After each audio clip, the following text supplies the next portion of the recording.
stop outsourcing your clarity. You keep paying other people to tell you who the hell you are. Coaches, bosses, algorithms, all of them selling you answers you already had before you started performing. You aren't lost. You're buried under noise. Years of should, must, and prove it. You turned self-betrayal into a business plan. You called it leadership. You called it success. Let's call it what it really is. Exhaustion in a designer blazer. You wake up negotiating with your alarm clock. 5 more minutes to pretend you still control anything. Then the calendar hits like a freight train. Back-to-back calls, half-written emails, performative smiles. You know how to hit every KPI except peace. Burnout isn't weakness. It's misplaced loyalty. You've been faithful to the wrong system. The system said, work harder, network better, manifest faster. It promised fulfillment on the far side of overextension. But here you are. Credentials stacked, inbox overflowing, heart flatlined. Another planner won't save you. No spreadsheet can rescue you from miswiring. You've been trained to manage time, not power. And power leaks through every false yes, every forced smile, every meeting that crushes your gut. Look around. Half the women you admire are running on adrenaline and Advil. They built empires on empty and call collapse normal. The world claps louder for breakdown than for balance. You tried everything. Yoga, therapy, supplements, quitting, starting over, still feel empty. Because you keep chasing scenery, not circuitry. Here's the truth no one sells. You can't outrest a miswired system. You can only rerun it the way it was designed. There's a pattern under your burnout, a code in how your energy runs, moves, and decides. Not personality, physics. When you learn it, resistance drops. Until then, you'll keep copying strategies that fry your circuit. You've seen it. The colleague thriving in chaos while you drown in it. The friend who never tires of details. The mentor who just pushes through and never breaks. They're not stronger. They're running the code built for them. You're forcing theirs and wondering why you short out. Every meltdown was your system throwing an error message. You called it failure and rebooted the same pattern, praying it would hold this time. It never will. You weren't meant to run every kind of energy. Some people are engines, steady output, no spikes. Some are architects, seeing structure where others see chaos. Some are sparks, born to ignite, not maintain. Some are mirrors, reflecting the health of the whole room. Each design has rhythm. Ignore it and your body pays. You felt it. That heaviness before a meeting you already know is wrong. That gut drop after saying yes when you meant no. That 3 a.m. panic whispering, I can't keep doing this. You can't. You were never built for the version of doing. You've been forcing your energy to perform tricks it was never meant to do. Then blaming yourself when the magic disappears. The culture calls it discipline. I call it self-destruction. This isn't about quitting. It's about finally running the right script. There are 3 switches that control everything. How you generate energy, how you move through the world, and how you decide what's right for you.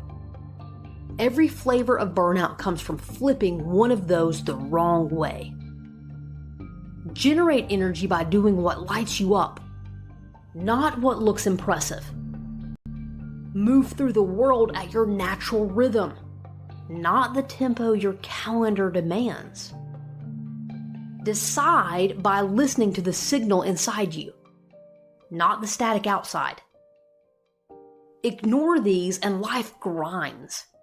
Follow them and it flows. This isn't theory, it's a system.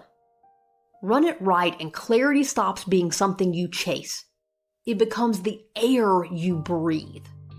When you finally stop forcing what isn't working, everything shifts. Decisions stop dragging. You quit polling the room for permission.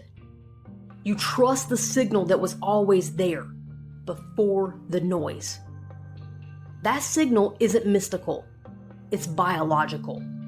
Your body saying, this is for you, or this isn't. But you've been trained to drown it out. Corporate noise, cultural noise, even spiritual noise, dressed up as raise your vibration. So get quiet enough to see what's real. Imagine 3 gauges glowing on your dashboard.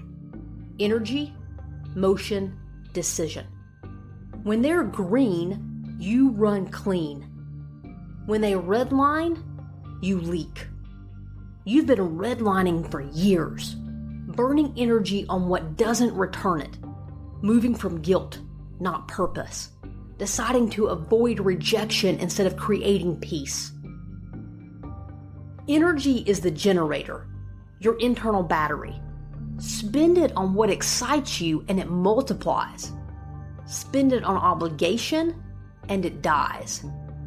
Remember the last time you said yes to something you didn't want? That heaviness afterward? That wasn't laziness. That was a system shutting down. Now think of the last time you did something that lit you up. You forgot the clock. You stopped grinding. That's your system charging. That's truth. Motion is your rhythm. Everyone's different. Some sprint, then rest. Some wait, then leap. Some observe until timing clicks. You've been marching to someone else's beat, counting steps that aren't yours. No wonder you're tired. You've been dancing to a song you hate. Decision is your compass.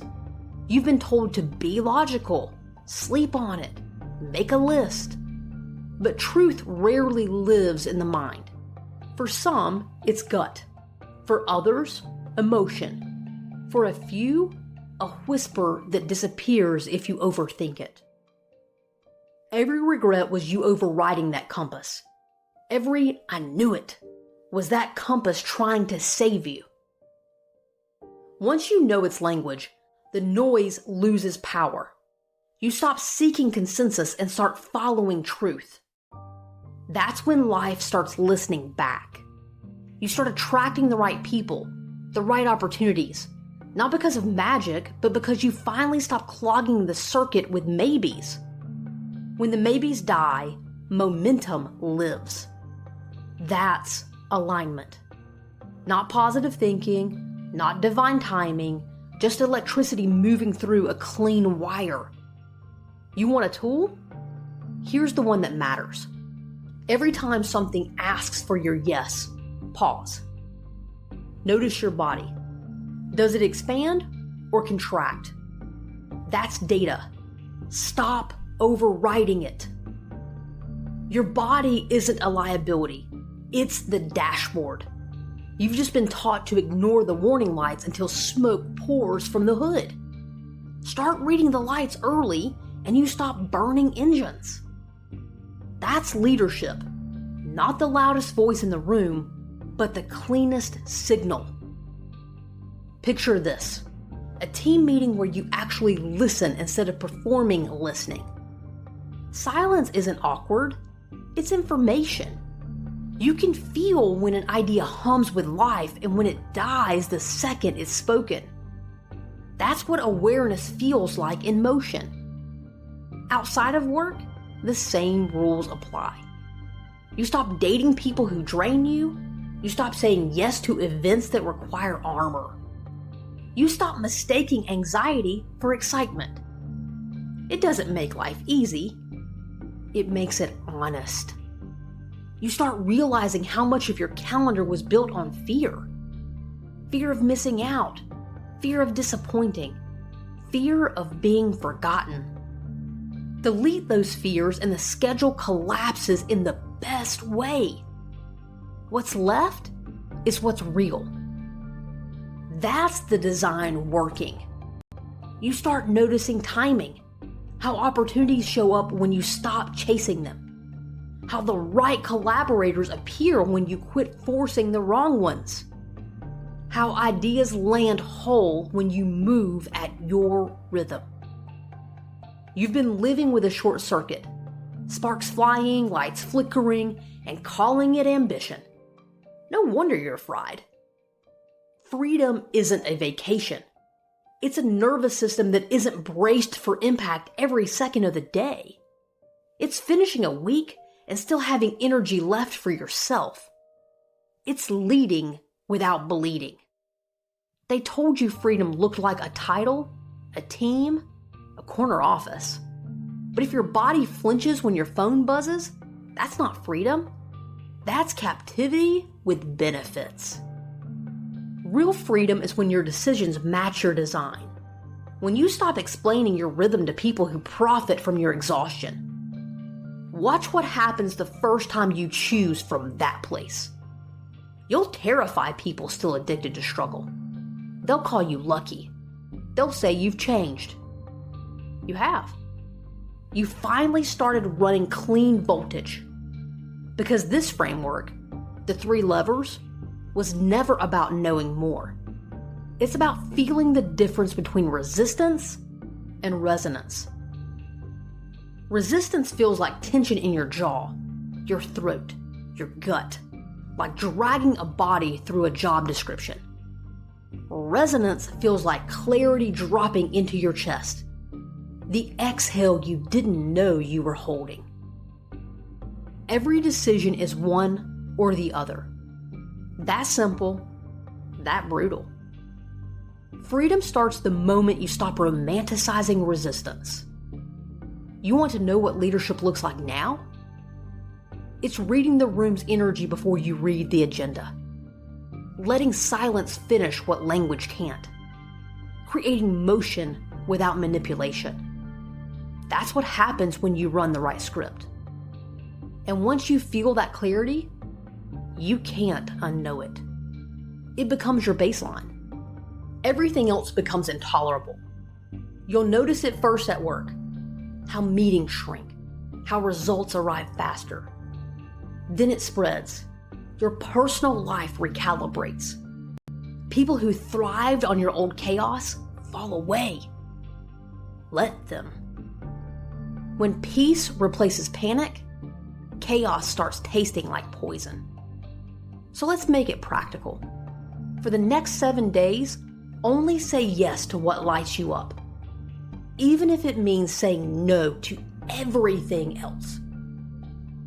Watch the fallout. Watch who resists.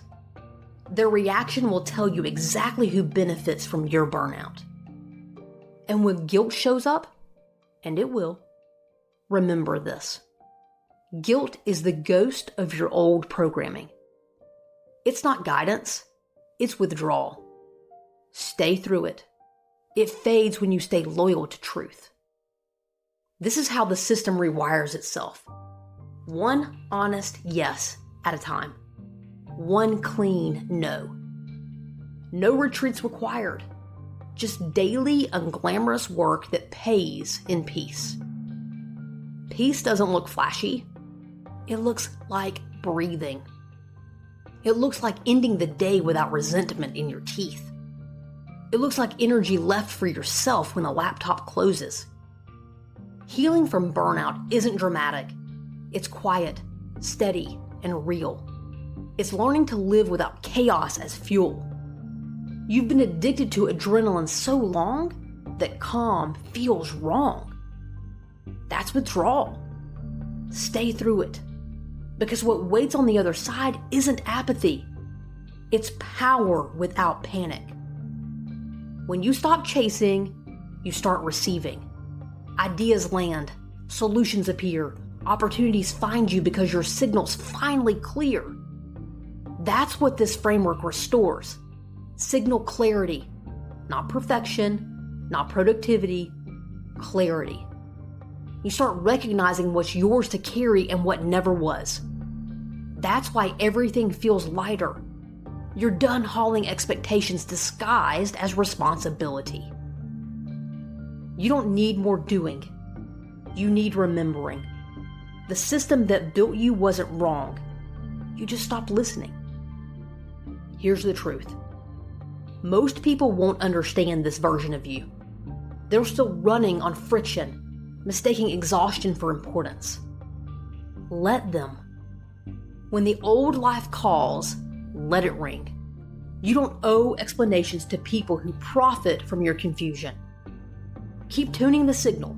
Keep choosing what feels like truth, not performance. Because the second you do, the world reorganizes around that truth. That's not luck, that's physics. Energy doesn't lie. And one night soon, when your body isn't humming with panic, when rest finally feels safe, you'll realize this is what success was always meant to feel like. Not a title, not applause, just peace that doesn't need proving. That's the point of this whole thing. Not self-improvement, self-restoration. Running your design the way it was built. You don't have to believe in anything for it to work. You just have to stop fighting it. So here's your challenge. Treat your energy like it's sacred, because it is. Spend it where it multiplies. Move when it feels alive. Decide only when the signal is clear. You'll know it's working when guilt gets quiet and peace gets loud. That's the design in motion. That's you finally running clean. Subscribe before you talk yourself back into the grind. You already know the truth. Now stay close enough to remember it. Because you were never lazy, you were never too much, and you were never not enough. You are, and have always been, forever enough.